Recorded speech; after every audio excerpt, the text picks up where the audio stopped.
আপনাদের সকলের কাছে আমার জিজ্ঞাসা, ৩ নম্বর পয়েন্টটা বলার পরে আপনারা সবাই হাততালি দিলেন, কারণটা কি? উপজেলা হাসপাতালের নিরাপত্তার জন্য প্রয়োজনীয় সংখ্যক সশস্ত্র আনসার সদস্য অথবা স্বাস্থ্য পুলিশ অনুমোদনের যথাযথ ব্যবস্থা গ্রহণ।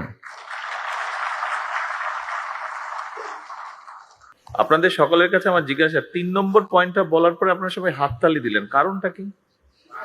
স্যার, নিরাপত্তার জন্য স্যার আমরা সবাই আসলে এই বিষয়টাতে যুক্তি যে উপজেলা হেলথ কমপ্লেক্সগুলো মিনিমাম ৩ থেকে ১০ একর বা ১১ একর এরিয়ার উপর হয় এবং সেগুলো ১০ বেড থেকে শুরু করে ৫০ বেডের হাসপাতাল হয়ে থাকে।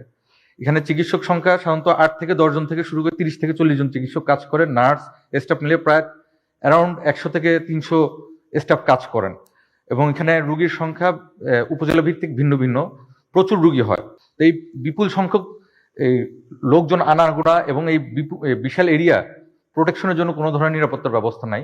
যদিও একজন বা দুজনের কর্মীর ব্যাপার থাকলেও, নিরাপত্তা কর্মীর স্থান থাকলেও তাদের হয়তো চাকরি শেষ হয়ে গেছে আর কেউ নিয়োগ হয়নি, এরকম ম্যাক্সিমাম জায়গায় আমার ধামরাই সহ 492টি উপজেলার ম্যাক্সিমাম জায়গায় নিরাপত্তা কর্মী নেই। ধন্যবাদ। মানে এখানে নিরাপত্তার একটি বিষয় আছে যেটা নিয়ে আপনারা কনসার্ন, তাই তো? আচ্ছা, ঠিক আছে, ইনশাল্লাহ এই বিষয়টি দেখবো আমরা অবশ্যই।